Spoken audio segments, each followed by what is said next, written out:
नमस्कार दोस्तों, स्वागत है आपका हमारे YouTube चैनल एजुकेशन टाइम में।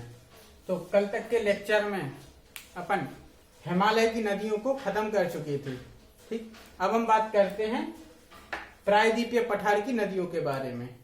ठीक, अच्छा, इससे पहले हम जान लेते हैं कि हिमालय नदियां और प्रायद्वीपीय भारत की नदियों में अंतर क्या है। तो आप नोट करते चलिए। हिमालय की नदियां नई नदियां हैं। नई मतलब क्योंकि हिमालय ही नया है। ठीक, जबकि प्रायद्वीपीय पठार की नदियां बहुत ही प्राचीन है। हिमालय की नदियां अभी युवा अवस्था में है।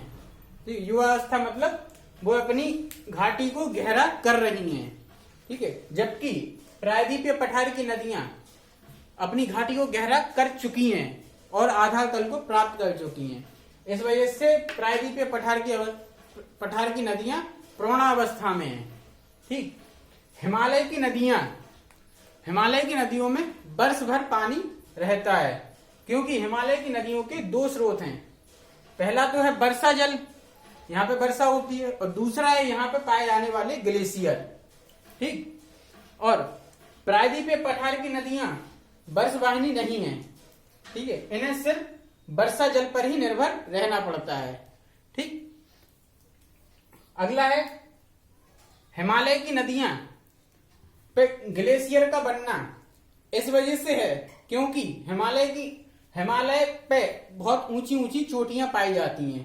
ठीक, जिनकी ऊंचाई औसतन ऊंचाई 6000 किलोमीटर है, और हिमरेखा की ऊंचाई मतलब यहां देख लीजिए, जैसे ये चोटियां हैं। ठीक, चोटियों की ऊंचाई 6000 मीटर है औसतन ऊंचाई, और हिमरेखा है जो अपनी, हिमरेखा का मतलब है उस रेखा से ऊपर कुछ भी चीज जाएगी तो वो बर्फ में परिवर्तित हो जाएगी, जैसे पानी। तो हिमरेखा के ऊपर बर्फ में परिवर्तित हो जाती है चीजें। तो हिमरेखा की ऊंचाई कितनी है अपनी? 4400 मीटर। ठीक, तो हिमालय पे इतनी ऊंचाई पे चोटियां पाई जाती हैं, जिससे वहां पे बर्फ जम जाती है। गर्मियों के मौसम में ये बर्फ पिघलती है, जिससे नदियों में पानी आ जाता है। ठीक, लेकिन प्रायद्वीपीय पठार की चोटियां हैं, उनकी ऊंचाई सिर्फ 800 मीटर है, औसतन ऊंचाई 800 मीटर है। इस वजह से यहाँ पे बर्फ नहीं पाई जाती। इसी कारण इन नदियों को सिर्फ वर्षा जल पर ही निर्भर रहना पड़ता है। ठीक,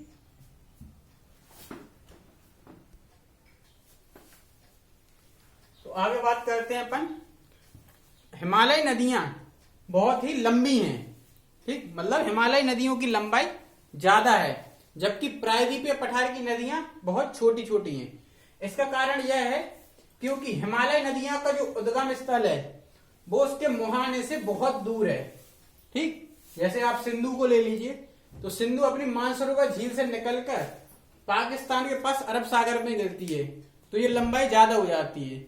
जबकि प्रायद्वीपीय पठार की नदियां आप देख सकते हैं, यहां से निकली और यहां गिर गई, तो ये बहुत छोटी हैं।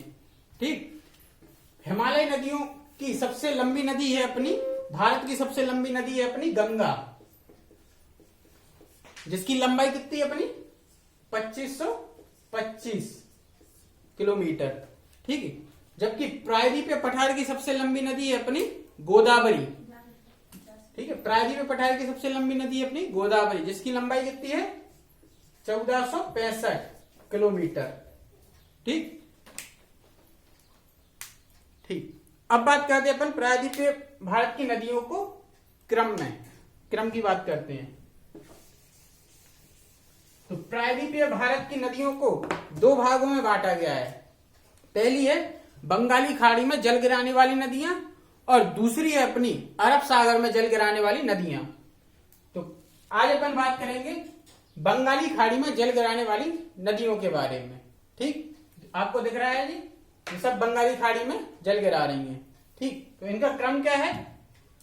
इनका क्रम उत्तर से दक्षिण का क्रम, पूर्व में जल गिराने वाली नदियों का उत्तर से दक्षिण में क्रम किस प्रकार के? पहली अपनी दामोदर, दूसरी है स्वर्णरेखा, तीसरी है बैतरणी, चौथी है ब्राह्मणी, पांचवी महानदी, छठवीं गोदावरी, सातवीं कृष्णा, पेन्नार, कावेरी, बैगई और ताम्रपर्णी।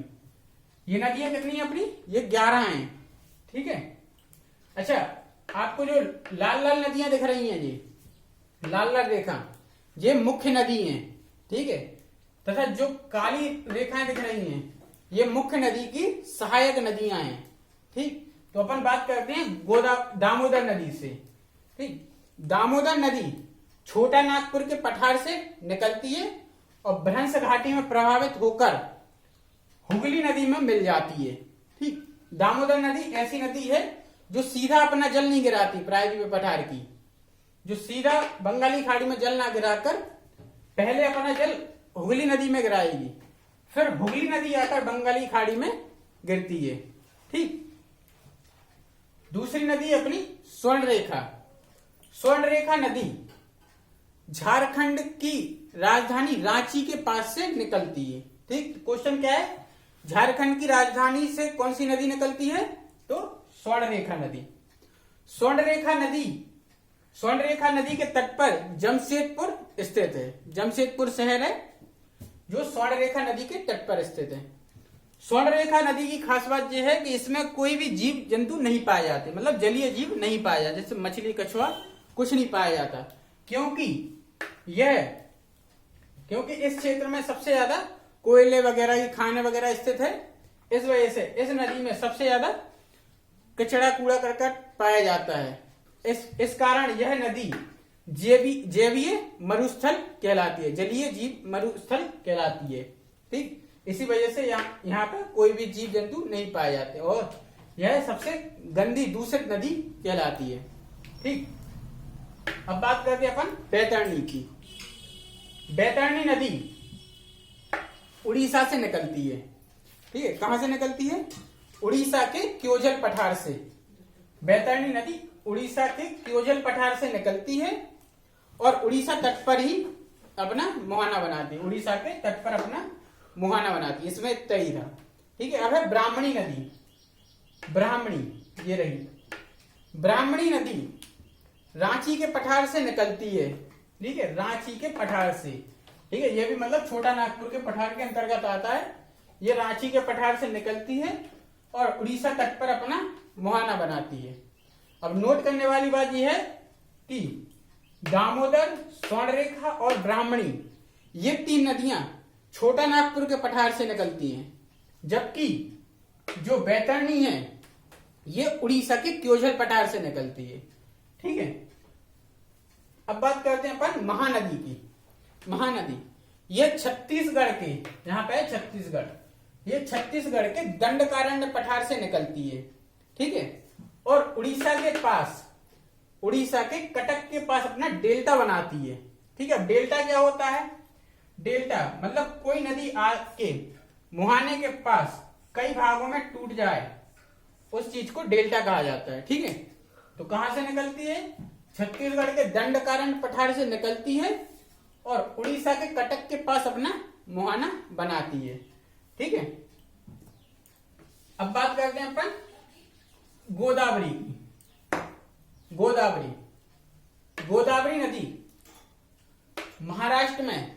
महाराष्ट्र के नासिक से त्र्यंबक नामक स्थान से निकलती है। ठीक है। कहां से निकलती? महाराष्ट्र के नासिक में त्र्यंबक नामक स्थान से निकलती है और 3 राज्यों में प्रभावित होती है। 3 राज्य कौन कौन से अपने? महाराष्ट्र, तेलंगाना और आंध्र प्रदेश। ठीक है। 3 राज्यों में प्रभावित होती है। गोदावरी की कुछ सहायक नदियां भी हैं। ठीक है। सहायक नदियां इस प्रकार हैं। तो कौन कौन सी अपनी गोदावरी की सहायक नदी? प्रवरा, पूर्णा, बेनगंगा, पेनगंगा, प्राणहिता, इंद्रावती। ठीक है। एकमात्र गोदावरी की नदी सहायक नदी है जो दक्षिण से आकर मिलती है। ठीक है। और जो जितनी भी नदियां हैं उत्तर से आकर गोदावरी में मिलती हैं, पर एकमात्र ऐसी नदी है मंजीरा। इस नदी का नाम है मंजीरा, जो दक्षिण से आकर गोदावरी में मिलती है। ठीक। तो आगे बात करते हैं अपन इंद्रावती की। ये है इंद्रावती नदी। इंद्रावती नदी उड़ीसा से निकलती है। ये उड़ीसा था अपना, उड़ीसा से इंद्रावती निकलती है और गोदावरी में मिलती है। ठीक है, छत्तीसगढ़ के बक्सर पठार पर बहने वाली मुख्य नदी है। और ये छत्तीसगढ़ के बक्सर पठार पर बहती है। कौन सी? इंद्रावती नदी। ठीक, अब बात करते हैं अपन कृष्णा नदी की। दक्षिण भारत की सबसे लंबी दूसरी नदी है कृष्णा। ठीक है, पहली नदी कौन सी थी अपनी सबसे बड़ी नदी? गोदावरी। प्रायद्वीपीय पठार की सबसे लंबी नदी अपनी गोदावरी थी। दूसरी सबसे लंबी नदी है अपनी कृष्णा। कहां से निकलती है? पूर्वी घाट पर्वत, मतलब महाराष्ट्र के पूर्वी घाट पर्वत के महाबलेश्वर की चोटी से निकलती है और राजमुंदरी पर अपना मुहाना बनाती है। ठीक है, इस जगह पे है राजमुंदरी, वहां पे अपना मुहाना या डेल्टा बनाती है। ठीक है, यह 4 राज्यों में होकर प्रभावित होती है। 4 राज्य कौन से हैं? महाराष्ट्र, कर्नाटक, तेलंगाना और आंध्र प्रदेश। ठीक है, 4 राज्यों में होकर प्रभावित होती है। गोदावरी की कुछ सहायक नदियां हैं। कुछ सहायक नदियां कौन कौन सी हैं? तुंगभद्रा। अच्छा, तुंगभद्रा 2 धाराओं में निकलती है। ये जैसे ये आपको दिख रही है, तुंगभद्रा 2 धाराओं में, एक है तुंगा और दूसरी भद्रा। जब यह मिल जाती है तो इनको तुंगभद्रा कहा जाता है। तो पहली कौन सी थी अपनी? तुंगभद्रा, दूसरी घाट प्रभा, तीसरी माल प्रभा, दूधगंगा, पंचगंगा, भीमा और मूसी। अच्छा, मूसी नदी की खास बात यह है कि ये हैदराबाद के तट पर स्थित है। मतलब हैदराबाद जो शहर है वो मूसी नदी के तट पर स्थित है। ठीक है, तुंगभद्रा कृष्णा की सबसे लंबी सहायक नदी है। कृष्णा नदी की सबसे लंबी सहायक नदी कौन सी है? तुंगभद्रा। ठीक, तो अब बात करते हैं अपन पेन्नार नदी की। पेन्नार नदी कृष्णा और कावेरी के मध्य में बहती है, मतलब बीच में स्थित है। ये कृष्णा है, ये कावेरी है, इनके बीच में स्थित कौन सी अपनी? पेन्नार नदी। ठीक है, पेन्नार नदी अपने कहां से निकली है? कोलार से निकलती है। कर्नाटक के कोलार से निकलती है। यहां पे है कर्नाटक। तो पेन्नार नदी कहां से निकलती है? कर्नाटक के कोलार से निकलती है। ठीक है, तथा आंध्र प्रदेश में अपना मुहाना बनाती है। ठीक, इसके बारे में इतना ही था। अब बात करते हैं अपन कावेरी की। कावेरी इंपॉर्टेंट है। ठीक है, कावेरी कहां से निकलती है अपनी? कावेरी कर्नाटक के पास ब्रह्मगिरी की चोटी से निकलती है। ठीक है, ब्रह्मगिरी की चोटी से निकलती है। ब्रह्मगिरी या पुष्पगिरी, ब्रह्मगिरी को पुष्पगिरी कहते हैं, से निकलती है और 2 राज्यों में प्रभावित होती है। 2 राज्य कौन से? कर्नाटक और तमिलनाडु। 2 राज्यों में प्रभावित होती है। कावेरी नदी को दक्षिण भारत की गंगा या दक्षिण की गंगा कहा जाता है। ठीक है, दक्षिण की गंगा कहा जाता है। कावेरी नदी घाटी, जो कावेरी नदी घाटी है, इस घाटी को दक्षिणी धान का कटोरा कहा जाता है। यहां पे सबसे ज्यादा धान का उत्पादन होता है। इस वजह से कावेरी का जल 4 राज्यों में विवाद का क्षेत्र बना हुआ है। 4 राज्य कौन कौन से हैं? कर्नाटक, केरल, तमिलनाडु और आंध्र प्रदेश। वैसे तो ये 2 राज्यों में प्रभावित होती है, पर जल ग्रहण क्षेत्र इसका 4 राज्यों में है। इस वजह से इस नदी पे 4 राज्यों में विवाद बना रहता है। ठीक है, अच्छा, प्रायद्वीपीय पठार की अपन ने पढ़ा था, प्रायद्वीपीय पठार की नदियां सिर्फ वर्षा पर निर्भर करती हैं। ठीक है, और ये वर्षवाहिनी नहीं होती हैं। पर कावेरी एकमात्र ऐसी नदी है जिसमें वर्ष भर पानी रहता है। ठीक है, ये कभी सूखती नहीं है। इसका कारण यह है क्योंकि यहां पर 2 प्रकार से वर्षा होती है। पहली है उत्तर पूर्वी मानसून से। तो उत्तर पूर्वी मानसून अपना ये, जब सर्दी में वर्षा होती है तो यह उत्तर पूर्वी मानसून कहलाता है। और दूसरा है अपना दक्षिण पश्चिम मानसून। दक्षिण पश्चिम मानसून अपना इस साइड से आता है। तो कावेरी नदी को दोनों प्रकार से जल प्राप्त होता है, इस वजह से यह वर्षवाहिनी नदी कहलाती है। अगली बात करते हैं अपन बैगई नदी की। बैगई नदी अपनी कहां से निकलती है? बरुसनाथ की चोटी से।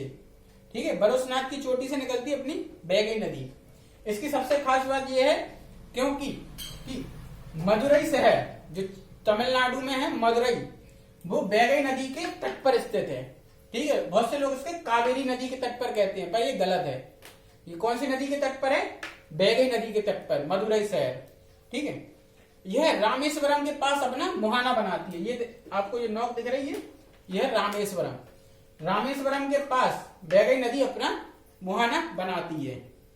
ठीक है, तथा पाक की खाड़ी में गिरती है। यहां पर स्थित है पाक की खाड़ी। ठीक, तो यहां पर पाक की खाड़ी में अपना मुहाना बनाती है। ठीक, अगली अपनी ताम्रपर्णी नदी। अच्छा, ताम्रपर्णी नदी पूर्वी घाट जो बंगाली खाड़ी में गिरने वाली सबसे लास्ट नदी है। कौन सी? ताम्रपर्णी। ये अगस्त्यमलाई चोटी की इलायची पहाड़ी से निकलती है। ठीक है, अगस्त्यमलाई की इलायची पहाड़ी से निकलती है। ठीक है, तथा यहां पर मन्नारी खाड़ी में अपना जल गिराती है। कहां पर? इलायची पहाड़ी से निकलती है और मन्नारी खाड़ी में अपना जल गिराती है। तो एक बार अपन जल्दी से देख लेते हैं कौन कौन सी नदियां थी जो बंगाली खाड़ी में गिर रही थी। तो पहली कौन सी थी अपनी? दामोदर, दूसरी स्वर्णरेखा, तीसरी बैतरणी, चौथी ब्राह्मणी, पांचवी महानदी, छठवीं गोदावरी। यह सबसे लंबी नदी है। ठीक है, अगली कौन सी थी? कृष्णा। यह दूसरी सबसे लंबी नदी है प्रायद्वीपीय पठार की। पेन्नार, कावेरी, बैगई और ताम्रपर्णी। ठीक है, तो आपको इसी क्रम में नदियों को याद रखना है। ठीक है, और मैंने जितना भी लिखा है, मतलब बोला है, उसको आपको नोट करते जाना है। ठीक, तो आज के लेक्चर को अपन यहीं पर समाप्त करते हैं। मुझे आशा है आपको आज का लेक्चर पसंद आया होगा। अगर आपको आज का लेक्चर अच्छा लगा तो चैनल को लाइक, शेयर एंड सब्सक्राइब करें। धन्यवाद।